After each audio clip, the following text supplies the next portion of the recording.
Welcome to Like Pigs in Space. I'm Aaron Mason. And I'm Max Mason. And this is our arts and culture podcast. And yes, it is. We're on to another week, and we're slowly closing in on another 10 episodes, right? Yeah, it's getting All close. Right. All right, very cool. Excited. I get to take the helm, and I kind of have a loosely formed idea and a specific piece of literature I want to discuss. And the thing about it is it's an interesting journey for how this came about. And okay. Yeah. And it's just a unique for the origins of this. And so I just wanted to kind of go through it. So what do you think? See if you can think of what this might be about, but I'll tell you the things that it has in common. So some of the inspirations and it kind of converges is an intersection of all these things. So it involves a poem by Lewis Carroll, a song by the Eagles, an economy car made by Ford but only available in England, a story from the Bible, poetry, and travel guides. What do you think those all have in common? Gosh. Sounds like a lot about roads. Yeah, it could be. A lot of Eagle songs, I feel like, at least the ones that I hear most often, always sound like they're traveling someplace. Oh, that's good. That's actually appropriate. So I will tell you the poem is called The Hunting of the Snark. Oh, okay. So it's a nonsense poem. What it has related to it, actually there's two things, and I'll tell you the second one later on. But the first one is how it's organized. So it's organized, the chapters in this book are called chapters, the sections of this literary document, I will call it, because are called fits, F-I-T. So the Snark is organized into fit 1, fit 2, fit 3. And so it's just an interesting, and so this is organized into fit 1, fit 2, fit 3, which is kind of like chapter, but it's more like a section. It's like Acts. And so that is interesting you said about journeying, because the Hunting of the Snark is they're going on a trip. Mm-hmm. Okay. So that is appropriate.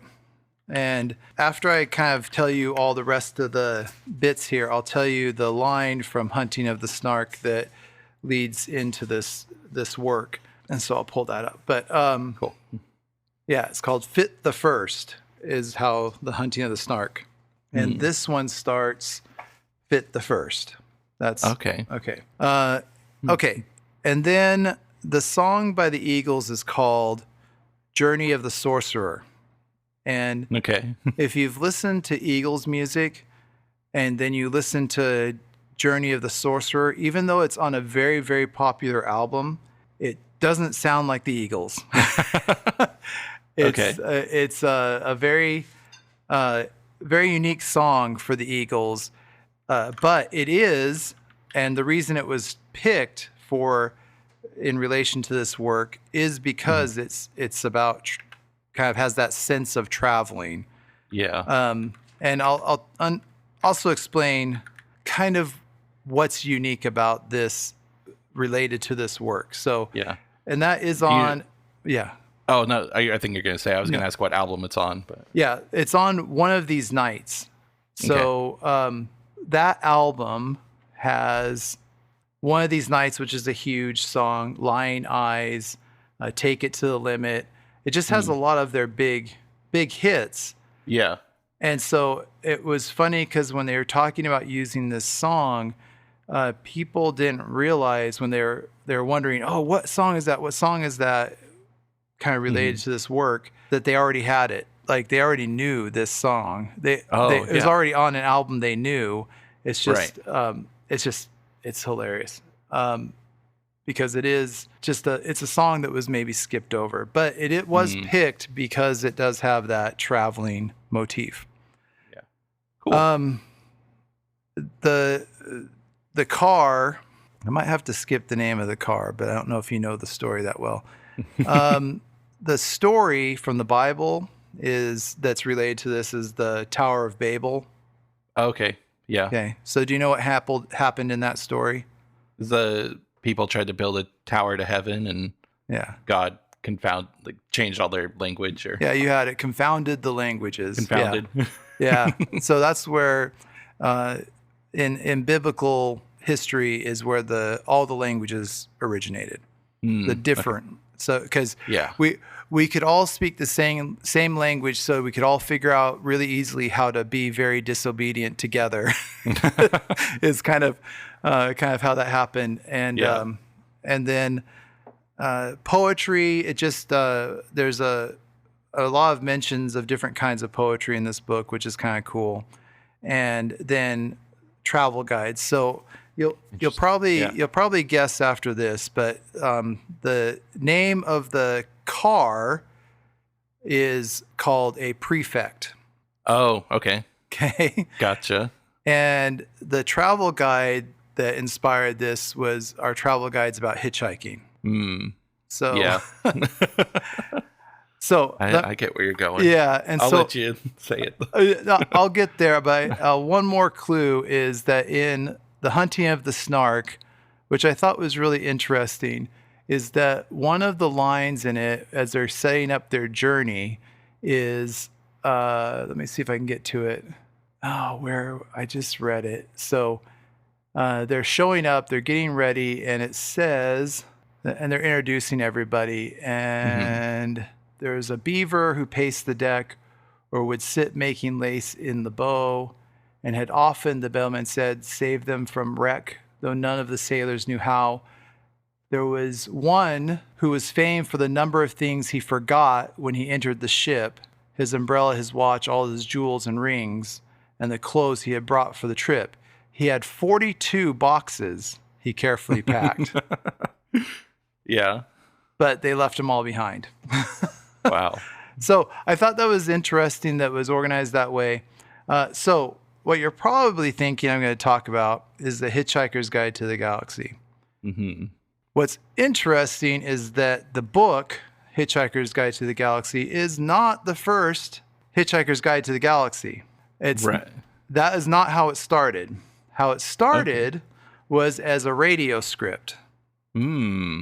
So Nice. I thought that was a unique beginning for a series of novels, is that they weren't novels. It was written as a radio show on BBC. So Douglas Adams actually has some history with the BBC as well. Okay. So famously, he had a couple of episodes of Doctor Who that he'd written, and he'd worked for the So there's a few old Doctor Who that, like in the 70s era, that he had written the episodes for, and so he has a good connection with sci-fi. And so the story goes is that he had been drinking one night and ended up falling asleep in a field looking up at the stars. And he had on his possession a Hitchhiker's Guide to Europe. And he thought, hey, somebody should write a Hitchhiker's Guide for out there looking at the stars. Yeah. And so that's how the whole thing began. And so How a lot of great stories start. Sure. A drunk guy in a field. Right. And that's what he said, is that there's an introduction, and the introduction is called, "Where do you get all your ideas from?" And so he explains laying the field, but he said mostly, he goes, I wouldn't like to create the impression that all a writer has to do is sit in a field cramming himself with a couple of Stella Artoises, where, so you know what Stella Artois is? Yeah, it's like a beer, yeah. Whereupon a passing idea will instantly pounce on him, and then it's all over. You know, he says a lot of it has to be based on, he says, the problem is that you can't go off and rave it up in a field every time you need an idea. So you just have to sit there and think of the little guys. And if you can't think of them, you just have to sit there or think of an excuse to do something else. And that's quite easy. And I'm very good at thinking of reasons for suddenly having a quick bath or a Bovril sandwich. Do you know what Bovril is? No. It's the British version. It's one of the versions of Vegemite. Oh, okay. So there's Vegemite, there's Bovril, and there's Is it Marmite? Marmite, right. Bovril's a different Marmite. Okay. And so he's explaining different things in the book and how many sandwiches it took to come up with that idea. Yeah. He says Zaphod was definitely a 3 sandwich idea. Nice. Arthur Dent came quite easily after a couple of biscuits and a cup of tea. And the poetry, Vogon poetry, I remember was a tough one and only came after several miles of rampaging around the country lanes of Stallbridge, Dorset in a tracksuit, trying to work off the effects of thinking up the Babelfish, 6 slices of toast and peanut butter, a packet of crisps, and a shower. Nice. So the hunting of the snark gives the fit structure. So there's 12 fits for the radio script. Yeah. Which means there was 12 episodes they did back in the late 70s. So this book is really cool. If you're a fan of Hitchhiker's Guide, and I do kind of want to talk about the whole overall, let's say, Hitchhiker's Guide universe. Yeah.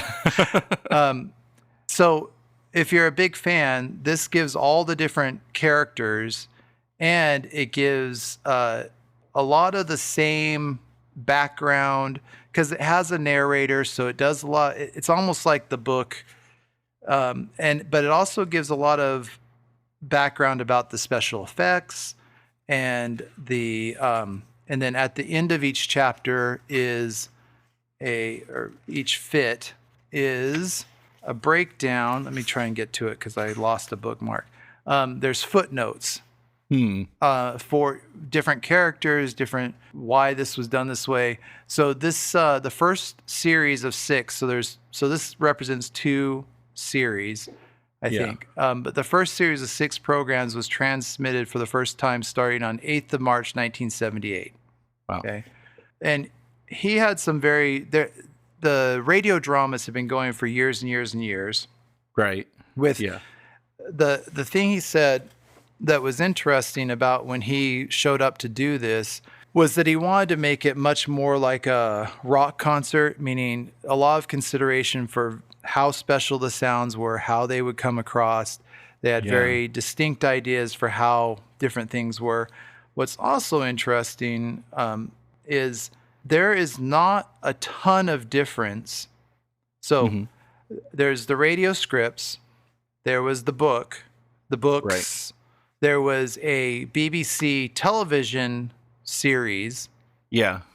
There's the movie in 2000, I think it's 2005 was the movie. Right. And so all of them are incredibly similar and cover a lot of the same stuff, which is really interesting, the consistency. And I think the reason is because it started as a radio script. Interesting. So reading the book is it's so much like just reading the radio script.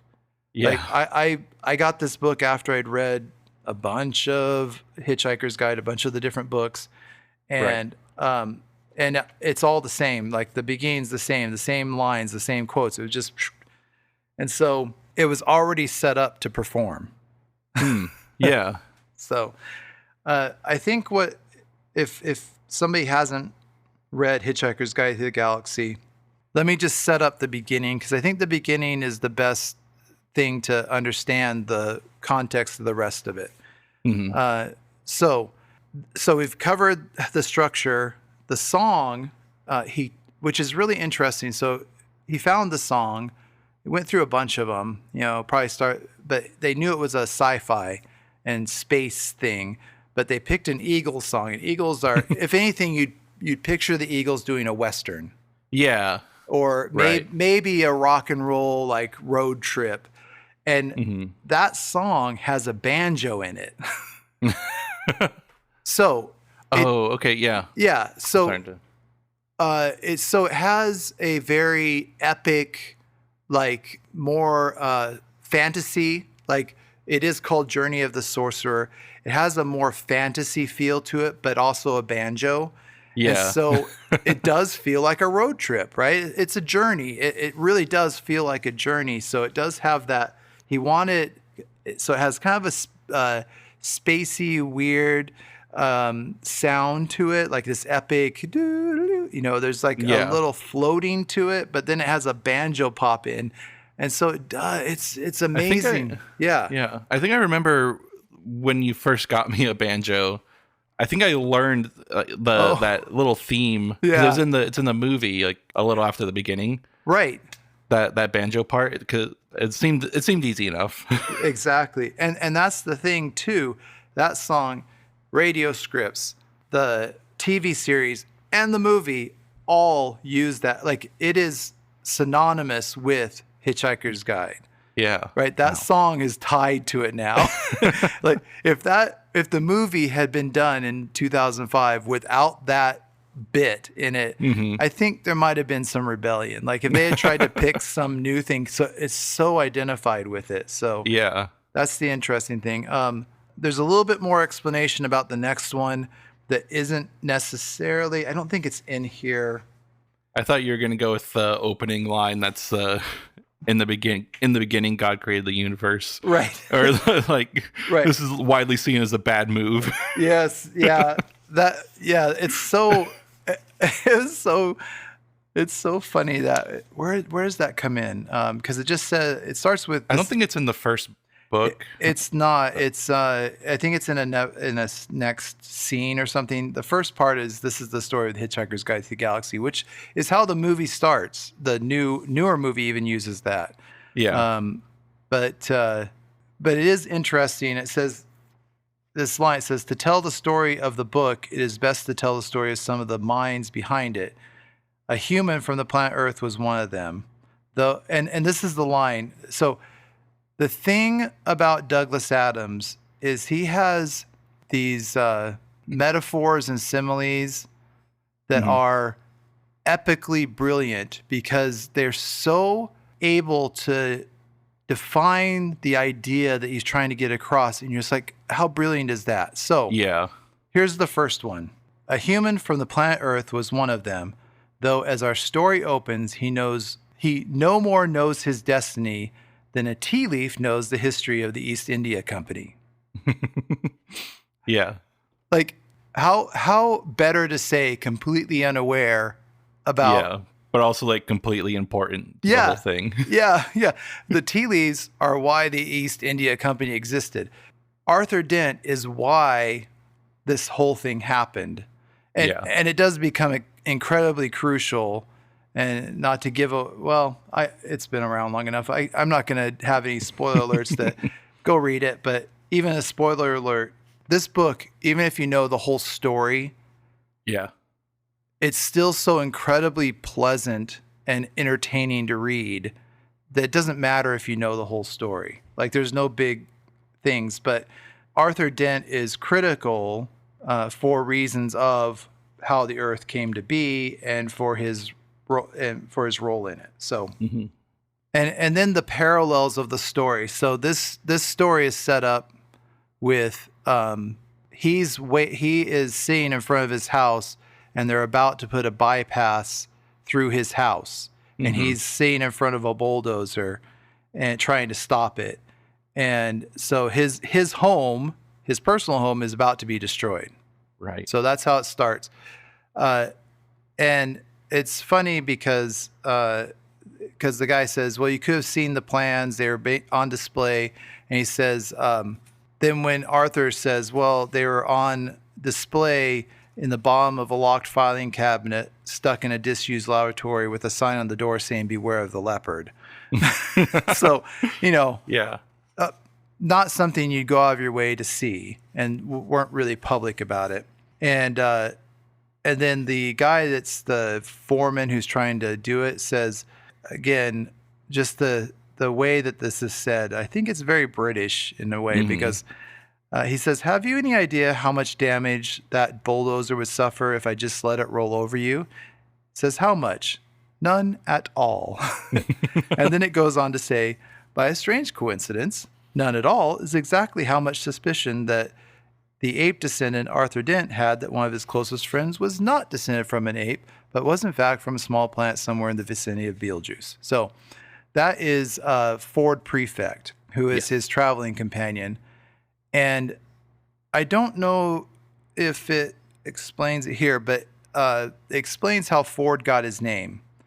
So in the book, there's a few explanations of how, Ford's visiting the planet. He's been there for 15 years because he got stuck. Right. So when he first arrived on the planet, because of how many cars there were, he thought they were the dominant species. And that because of how many Ford prefects, it's kind of like here it would be like a Ford Focus or a Honda Civic. He thought that was a inconspicuous name. Yeah. And then he also came up with the thought that people talk so much because he thought that their brains would freeze up if they stopped talking. And they got to be friends, Ford and Arthur, because Ford was trying to introduce himself to what he thought was the dominant species, a car, and was about to get run over, and Arthur Dent saved him from being hit by a car. Yeah. So as a story, the opening of the story, just to introduce it, Ford shows up, tells Arthur he needs to tell him something, and he needs to tell him in a bar. And so he's like going through, telling him that the world's about to end and all this stuff. And he's like, why am I, and he's giving him a bunch of beers because he needs alcohol in his system. And all this kind of stuff. And he's like, but 3 pints at lunchtime. And he goes, and so this is the next quote. He says, drink up. You've got 3 pints to get through. And Arthur says, 3 at lunchtime? And Ford, and this is one of my favorites, time is an illusion. Lunchtime, doubly so. I think that might be true. That might be one of the truest phrases. So he's explaining to it. Then all of a sudden he goes, he hears a bunch of commotion. And he says, what's that sound? He goes, oh, they're probably just tearing down your house. And he goes, and so he runs out, he's shouting, he's distracted. And that's when the Vogons show up. Yes. Okay. So Vogons are an officious race that is kind of like the lower level management and government officials of the universe. Mm-hmm. So they do everything by the book. So they're showing up because there's going to be a hyperspace bypass and the Earth's in the way. So they have to. So just those parallels are hilarious. Arthur's home is being destroyed. Arthur's planet is scheduled to be destroyed. The Vogons make the announcement on however they do, and everybody on Earth's complaining. He goes, the plans have been on display for 50 years at Alpha Centauri. It's only 50 light. It's like it's only a couple light years away. Come on, local matters. Well, it says, what do you mean you've never been to Alpha Centauri? Oh, for heaven's sake, mankind! It's only 4 light years away. I'm sorry, but if you can't be bothered to take an interest in local affairs, that's your own problem. So the interesting thing about this book, about the movie, is that when you're writing a movie, mm-hmm. it's usually, I took a script writing class, it's usually 120 pages, which is equal to a minute a page. So that's typically 2 hours. Not every movie's 2 hours, but that's just kind of a standard. And you have a plot point at 10 pages. So 10 minutes in is where you understand what's happening. So whenever you're watching a movie, at 10 minutes, you should see something that indicates what the movie's about. Okay. That's kind of the formula. Generally. So in the first 10 minutes of Hitchhikers, the Earth is destroyed completely, and there's only one surviving member, and it's Arthur Dent. Yeah. So he's the only, as far as anybody knows, the only surviving resident of planet Earth in the first 10 minutes, and the rest of the Earth's gone. Goodbye. Yeah. Does the radio script have I think it's one of my favorite comparisons he makes about the Vogon ships. Let me see. Where was it? No, and that is one of my favorites too. The Vogon ships show up. Well, which one do you remember? The one I remember is the ships hung in the sky, much in the way that bricks don't. Yes. This just tells about them kind of moving through the atmosphere and nobody really noticing. And it does miss that line that it did get added in to the book, and it's just the best. Yeah. I love that one. So yeah, that's a great line. And so there are some additional lines in the book that I'm grateful for. So this is, just let's see where this starts. So 7 pages into the radio script, the Earth is destroyed. Pretty quick. Yeah. What happens is Ford is hitching a ride to get off the planet. So he has his electronic thumb or whatever, and hitches a ride on the Vogon ship, which the Vogons don't do, but he's writing. So the Hitchhiker's Guide is the book, but also he's writing the Hitchhiker's Guide, which is a guide that exists in the world that the book is named for. Yes. And so it talks about the Hitchhiker's Guide to the Galaxy, and it says that it's and it's kind of interesting because this makes some knocks against things that people in the UK, in Britain, would understand. But it says, and in many of, talking about the Hitchhiker's Guide, it says, in many of the more relaxed civilizations on the outer eastern rim of the galaxy, the Hitchhiker's Guide has already supplanted the great Encyclopedia Galactica, which is like Encyclopedia Britannica. Yeah. Okay. As the standard repository of all knowledge and wisdom, because although it has many omissions, contains much that is apocryphal, or at least wildly inaccurate, it scores over the older, more pedestrian work in 2 important ways. First, it is slightly cheaper. And second, it has the words "Don't Panic" inscribed in large, friendly letters on the cover. Nice.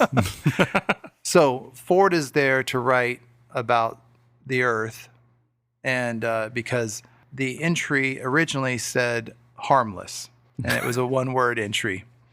Yeah. And so they're explaining this, and he's explaining this to Arthur, and Arthur's like, "Well, did you expand?" He goes, "Yeah, I've expanded. I mean, some of it got cut, but."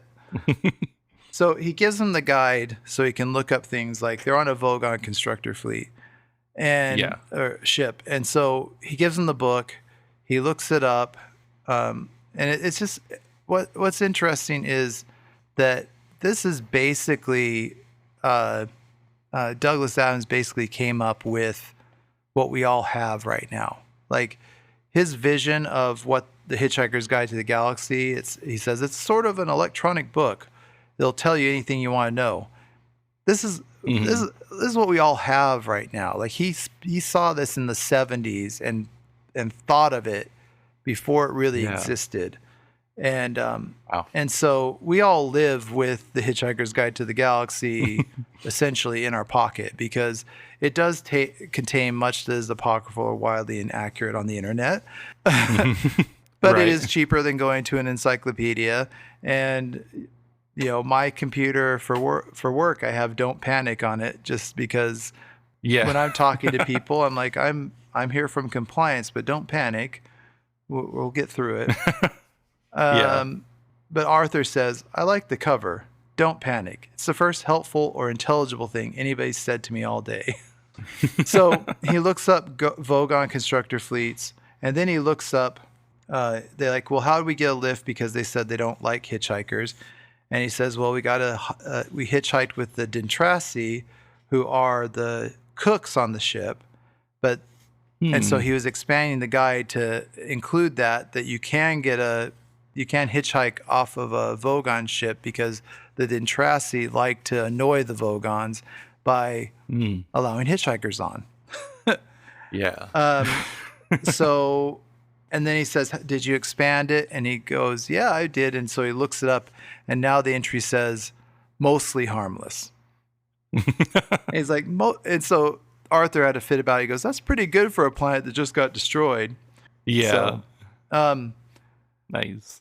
So they go through all this, and they're about to make the jump to hyperspace. And so he says, "We're about to jump to hyperspace," and Ford said, he goes, "If you've never been through," he goes, "get prepared." He says, "It's jumping to hyperspace is unpleasantly like being drunk." And this is one of the other lines that's hilarious. He goes, "Arthur, what's so unpleasant about being drunk?" Ford, "You ask a glass of water." So not being drunk as but as and then at the same time, and this is where the Bible comes in, he sticks a fish in Arthur's ear, and it's called a Babel fish. And so this was an intentional, of course it was intentional, but this was a way for Douglas Adams, who has understood sci-fi, and it's kind of interesting because he'd written for Doctor Who. Yeah. So in Doctor Who, they overcome language and a bunch of other things. Like he always has a piece of paper that tells people who he is. But in a way they can understand. Well, it tells them what person they would have to see the badge for to allow him to do what he wants to do. Like, you're a policeman, you can come in, or you have a press pass. It's right. What's it called when you can read people's minds? It's telekinetic. No, that's moving. Anyway, I feel bad because if anybody knows Doctor Who, it's that kind of paper. Anyways, it's but the explanation in Doctor Who is that the TARDIS because they've been in it, there's a field that the TARDIS generates that allows psychic paper. There you go, psychic paper. And there's a field that allows you to understand the language of anybody they talk to. Okay. So Douglas Adams had to get around it. So the Babel fish, it says the Babel fish is small, yellow, leech-like, and probably the oddest thing in the universe. It feeds on brainwave energy, absorbing all unconscious frequencies and then excreting telepathically a matrix formed from the conscious frequencies and nerve signals picked up from the speech centers of the brain. The practical upshot of which is that if you stick one in your ear, you can instantly understand anything said to you in any form of language. Yeah. So wow. So it's and then he goes on to explain that a bunch of different things, but it says, meanwhile, the poor Babelfish, by effectively removing all barriers to communication between different cultures and races, has caused more and bloodier wars than anything else in the history of creation. So yeah. So that's an interesting point, that he wanted to figure out how to get around different languages. And so everybody who hitchhikes, everybody who goes around the universe has a Babelfish in their ear. And it's interesting that like more communication would cause more wars. Right. And what's also so let's see how many things just in the first episode of the radio version of Hitchhiker's Guide to the Galaxy are now part of our culture. Mm-hmm.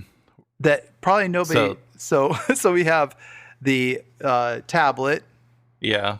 And we have Babbel, which is a program. Right. That does languages for us. And who knows what else, but all these things just keep coming up. Like he was very, it's a comedy, but he's also very observant, I guess, because I think that how he does the little metaphors is just a good observation of how to express something that Yeah. most can understand. So yeah, so that, and then I think what was the last thing I had that was also something from here? Travel guide. I already got that. So we've covered kind of the basic introductionary things, except for poetry, and it talks about Vogue on poetry.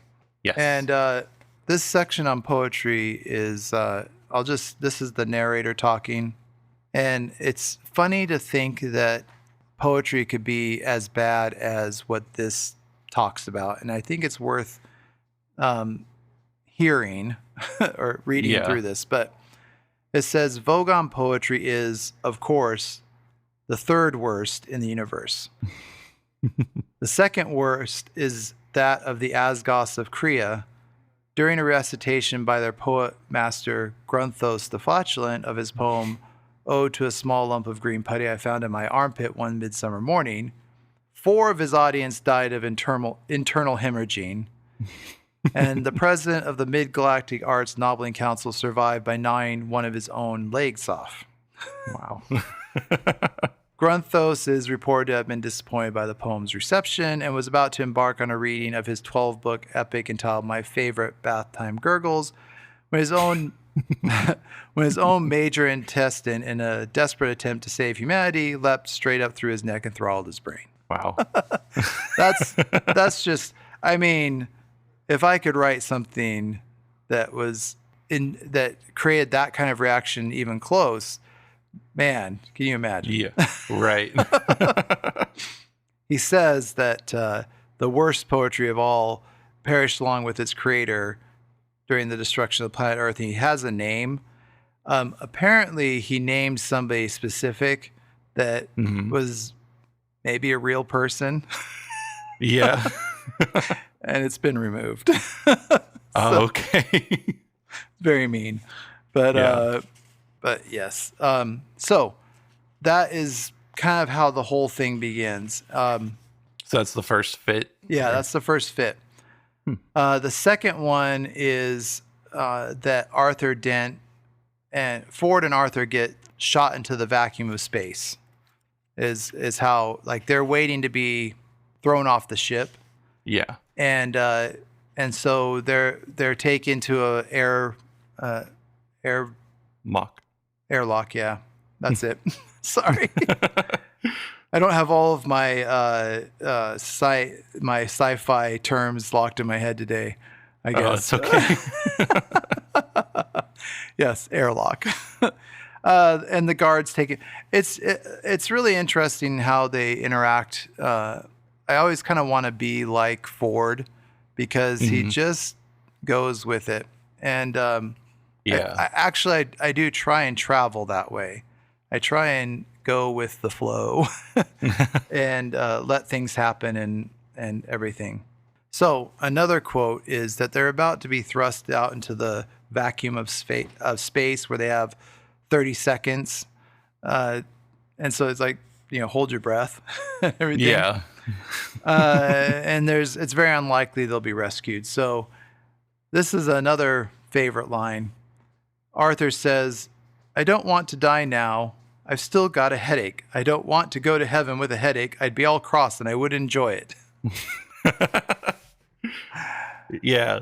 And then the other quote from this time is, because the scene keeps going, but he says, "It's at times like this when I'm trapped in a Vogon airlock with a man from Beetlejuice and about to die of asphyxiation in deep space, I really wish I'd listened to what my mother told me when I was young." Ford: "Why? What did she tell you?" Arthur: "I don't know. I didn't listen." So yeah. And then it gives the special effect, the FX, like this is in it. It says, "Click, hum, woo," as the airlock door opens and they are expelled. The sound doesn't so much fade as empty because sound doesn't carry in a vacuum, and so it gets dispersed with the escaping air. So there's this explanation of what the sound effect should be. Yeah. It's really interesting in the movie version of this.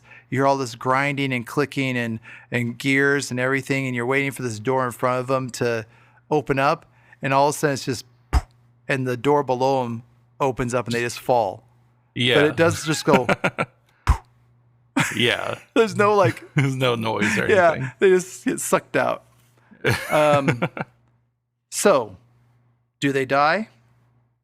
The answer is no, they do not. They actually get picked up. Nice. So they get picked up by the improbability drive, by a ship with the improbability drive. So the way the ship functions is that it figures out the mathematical improbability, and when it reaches ultimate improbability, it goes through every point in the galaxy simultaneously, and then it arrives at the destination.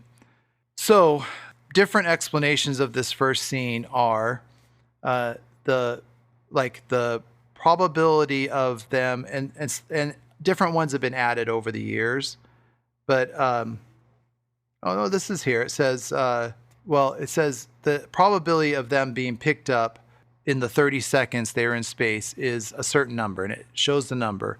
And it says, which coincidentally is the same as a phone number for a flat that Arthur Dent, of a girl that Arthur Dent wanted to date. Yeah. They were picked up. The sector for Earth is ZZ9 plural Z alpha. And you have to say it's although we see ZZ9, we have to say it like it's the British do. So it's ZZ9 plural Z alpha. Right. So that's where I think I used that in one of my, I've labeled something with that, but so that's the location for Earth. Right. When they get rescued, different things are happening. Like they said, oh, we must be at South End. He goes, but it's interesting how the ocean's staying still, but the city seems to be coming in and out like the tide. Like, or Ford turns into a penguin as the probability comes down. Another time there's Arthur says there's an infinite number of monkeys out here talking about a new script they've come up with for Hamlet. Right. And then it finally reaches normalcy, and it says, we have normality. I repeat, we have normality. Anything you still can't cope with is therefore your own problem. Nice. And so that kind of reminds me of, I don't know why I didn't make the connection earlier, but that's kind of a similar method for how to connect with other universes in the Everything Everywhere all at once. Yeah. They have to do like the least probable thing they would do in any situation, and that like weakens the walls between universes. That book could easily be in the same universe as this. Yeah. Or that movie could easily be in the same universe. Like it could be an homage to Hitchhikers, because it's just that weird. Everywhere they go is something weird, and every plane of existence in Everything Everywhere is something. There's some weird thing, right? Right. Yeah. So, yeah, that's incredible. When they're there, they get picked up by Marvin, the paranoid android.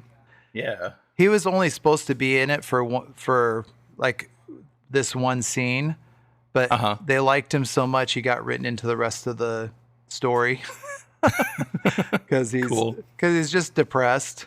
Yeah. He's like he's always saying life, don't talk to me about life. And somebody that when they're asking about how you came up with that, he goes, well, it's actually I know a guy that it's roughly based on.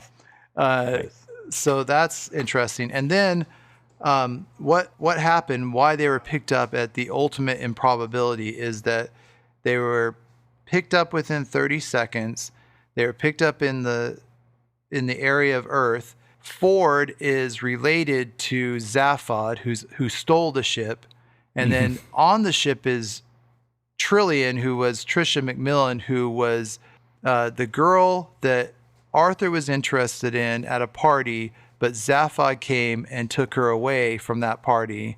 And so the fact that Zaphod, who is now president of the universe, was at a party with Arthur and Trillian, and now they're both on the improbability drive with Ford. Right.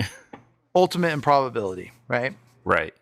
Awesome. Yeah, it's just incredible.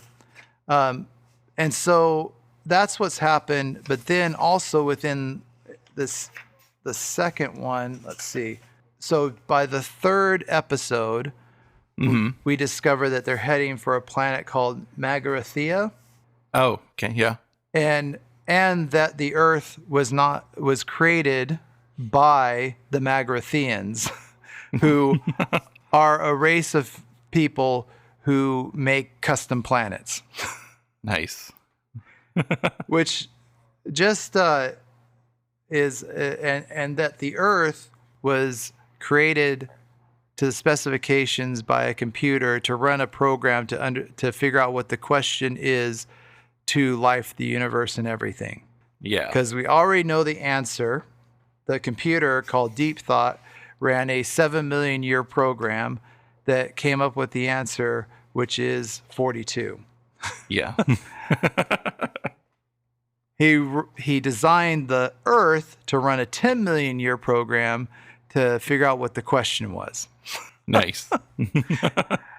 And the Earth was ordered by a race of beings who, in our dimension, interdimensional beings who in our dimension look like little white mice. So nice. It's just it's just hilarious because you find out that on our planet the dolphins and the white mice are alien.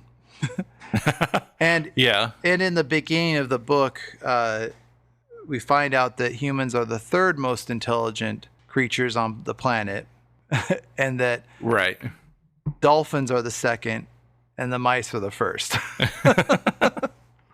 So it's just it's fascinating.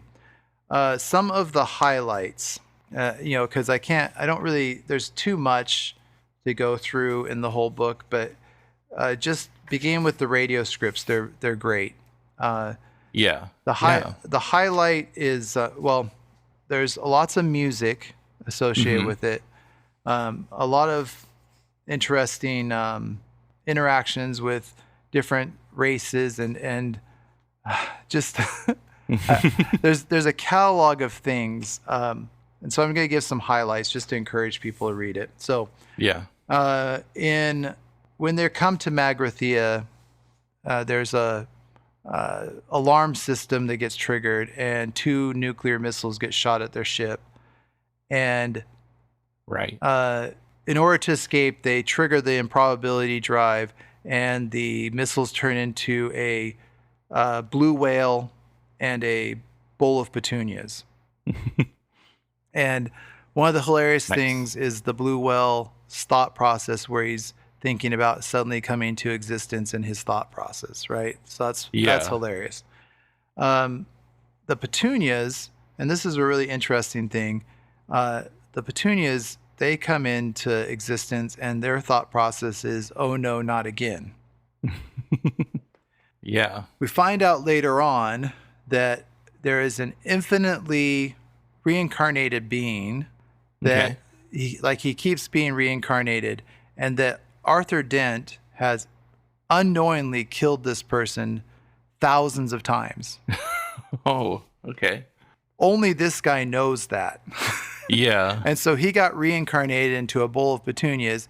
He could see Arthur was in the ship, and he's like, again. So he'd been he'd been reincarnated into a mosquito. He'd been reincarnated into something that anybody would run into, and Arthur had killed him every single time. Wow. So that's crazy. So there's kind of the improbability, right? Yeah. And then the whale being falling from space down to the ground, and that's funny. They survive the planet. They get to the planet. They survive it, and the next thing they do one of the next things they do is they're like, hey, we're hungry. So Hmm. there's another book called The Restaurant at the End of the Universe, which is a restaurant that has this field that can, it's a time field, and so they're right at the edge of the end of the universe, and you can Yeah. run yourself into the end of the universe, and then it can roll back. And so there's a Oh. restaurant there where they watch the end of the universe happening. They go, and it's incredibly expensive, but since it has to do with time travel, you can just deposit 1 cent in your account in your time period, and by the time Hmm. you get to that point, you'll have enough to pay for the meal. So Wow. That's fun. um, It's there, kind of like that Futurama yeah, bit where he yeah, yeah, goes to the yeah, bank after being frozen. yes. There you go. Now you know where that came from. Um, there is at the restaurant. This is another bit. Is they as they're getting ready to eat, this cow comes around, or kind of a cow that can talk, and says, "Hey, what part of me do you want?" And Yeah. and it said, "So we decided it would be more humane, instead of breeding all these cows and just slaughtering them, and they don't know what's going on, is to breed cows that wanted to be slaughtered." And so these cows are like, Yeah. "Look, I'm very meaty and tasty over here. This section's really good today. Do you want the?" And so these guys are designed to want to be slaughtered. Yeah. So that's kind of funny. There's instructions on how to fly in the book. Yeah. Like humans can fly and the way you do it is by throwing yourself at the ground and missing. And that got me. I was just like, oh, I want to know. Yeah. This is something that makes sense to me, of throwing myself out at the ground and missing. That makes sense. What Yeah. happened? There was like in the book. There's like an avalanche as Arthur's falling off this mountain. He like avalanche of rocks or something. He's falling, and then all of a sudden, popping into existence by him was like some toy from his childhood that he lost, and so Okay. he was distracted by it, and so all of a sudden he's flying. Oh. So that's Yeah. that's hilarious. Zaphod has 2 heads and 3 arms. Hmm. He had Right. to do the second head so he could be president of the galaxy, because one of the heads knows who's actually in charge, and Mm. not the president of the galaxy. It's somebody, and so Oh, gotcha. Yeah. kind of the politics of today really reminds me of Zaphod, because he's there to distract. That just seems Right. like current politics are just designed to distract, and also completely unaware of anything. Zaphod thinks he's the center of the universe. Hmm. There's a machine called the total perspective machine that people that's a punishment, where you go and you get put in this machine and you show exactly your position in the entire universe. And when you see how Oh, insignificant you are, it's a torment to your mental health or something.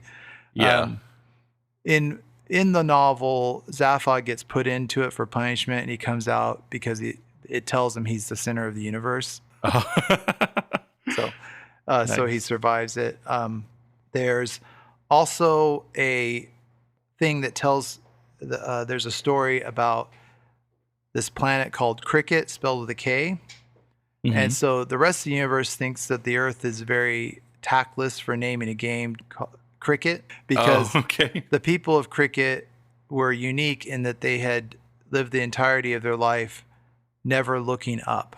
Oh, And so they'd never interesting. thought, yeah. And so, and then all of a sudden one day, a piece of equipment fell to Earth, and in less than a year they had space flight, and their planet was weird because it had this like dust cloud around the whole thing, and so they got out, Yeah. they left the planet, got into outer space, saw the rest of the universe, and decided we're going to destroy it. So, so they're like Wow. this very destructive group of people, and there's a whole episode in one of the later books about cricket. Nice. But their weapons look like cricket bats. Their Oh, okay. armor looks like cricket pads, things like Yeah. this. Um, and then there's a couple of interesting things. So the government, whoever is trying to catch the heart of gold in probability drive. Hmm. And then so they come up with a new, faster ship that runs on bistro math. Okay. So based on the theory that you go out to a dinner with 4 people and you all know what you spent for dinner, but the bill never comes to a total that reflects what you know you've spent. It's always different. And so it doesn't ever make sense. And so it's like an irrational number that makes the ship move faster than the improbability drive. Nice. And then and Cool. and then there's one more thing that's their cloaking device. So a lot of ships have a cloaking device, but it's called an OPP cloaking device. And what it stands for is it's other people's problem. So it uses a field that makes you ignore you just look at it and it inspires it being somebody else's problem, so you don't notice it. Nice. And so just those kind of clever ways of explaining things is like using restaurant math as a way to come up with the figures for intergalactic travel is hilarious. And then using a distraction field just that inspires people's wanting to not pay attention to stuff is hilarious. The thing, and I don't think it really mentions it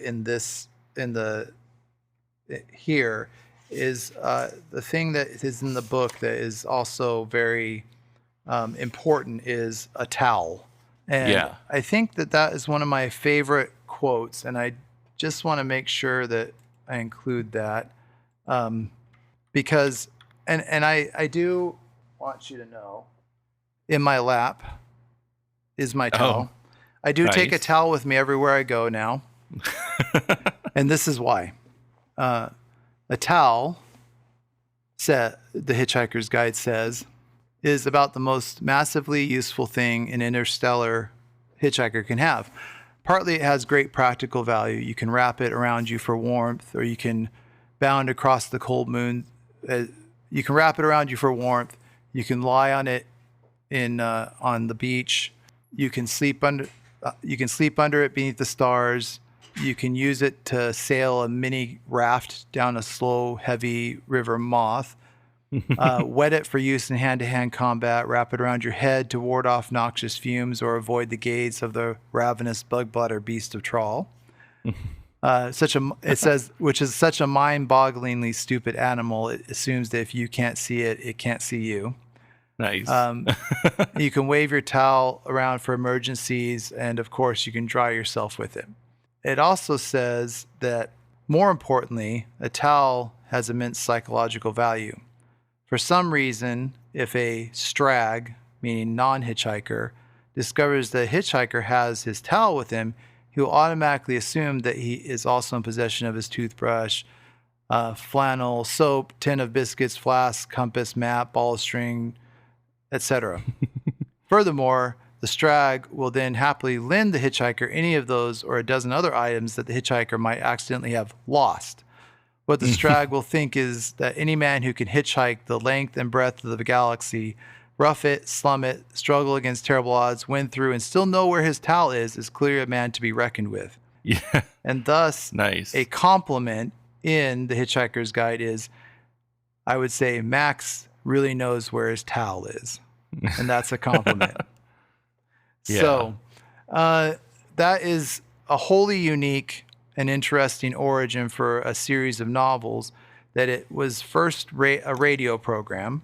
Yeah. And then the books came shortly after, pretty quickly. And then it just kept going from there. And it's just really, really great. The Earth does get reissued. Cool. Good. and they keep trying. But it's just funny, all the different adventures, and it's just adventure after adventure, and Yeah. it just keeps going. It keeps going. Uh, Douglas Adams was brilliant. There's another set of books and a series called Dirk Gently's Holistic Detective Agency. Those are basically Hmm. his two things. He did lots more with Hitchhiker, but the Dirk Gently books, there's two of them, and they're great. Both of them have the same clever dialogue. Both of them, but just the one-liners in Hitchhiker are Yeah. just fantastic. I mean, and the Right. metaphors, it just really observant. Yeah, and I think it's well worth listening to Hmm. and reading and watching. Yeah. All of them are absolutely delightful to see the interpretation of each of them, Yeah. and yeah, I think it's a really fun series to read. There was somebody, the guy that did Ian Colifer. He did Artemis Fowl Oh, books. yeah. So he wrote an additional Hitchhiker's Guide to the Galaxy book. And it was interesting because he tried with all the little weird one-liners. And I mean, it was really very similar. He did a great job, and it still was wrong. Yeah. There was something about Douglas Adams' approach is just he's got a very good way of writing, and Mhm. it's just a comfortable read, and it goes really fast, and is Yeah. entertaining. The whole thing's entertaining. It kind of sounds like with what's his name, Brian Herbert, who is Frank Herbert's son, and Oh he just yeah, like keeps writing Dune novels. yeah, And it's like I think it's like he kind of gets the voice of it right, and maybe understands the story, but it just none of it yeah. is as good or even close to as good as the original series. And Right, exactly. And it wasn't. It just didn't quite get the right voice, yeah, But it was still an entertaining story. It's probably fun to. It's more like fan fiction, right? sure, yeah, But the original ones are great. I didn't find my other book, but there's in one of the collections of all the books that I have, it has instructions for how to get off the earth in case of emergency, which yeah, is also good. that's cool. And then there's a short story in the book called "Young Zaphod Plays It Safe." I think But it's the one I have. Yeah, it's Yeah. probably one of the funniest stories I've ever read. So, Cool. but yeah, I think it's well worth the read, and Yeah. go out and find the radio scripts. You can get the recorded version of I had the tapes for a while. I think Yeah. they're on like various servers. I think they're on like Spotify and stuff now, but you can get them, and it's great to listen to. We used to drive Yeah. around and listen to them. So Is it Anyway. written out like script in the book? Or is it? yeah, it is. It's a script, Wow. so you can perform it if you want. Oh yeah, cool. So That's interesting. So it kind of got me thinking about I listening to this like interview with I think it's Patrick Rothfuss. okay, This guy who he does the King Killer books, okay, which is like a fantasy series. yeah, But he's talking about like I guess he had a question that was like how to build a fantasy world. And it's like you just gotta write about what you're actually just interested in real life.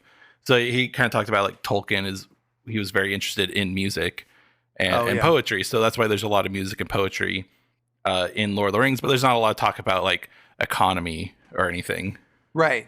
And in his books, he's like, I'm very interested in economy and money, and so there's a lot of that in his books, Yeah, but not as much with the music. So it seems like Douglas Adams, like he was interested in poetry, but also seems like in like bureaucracy.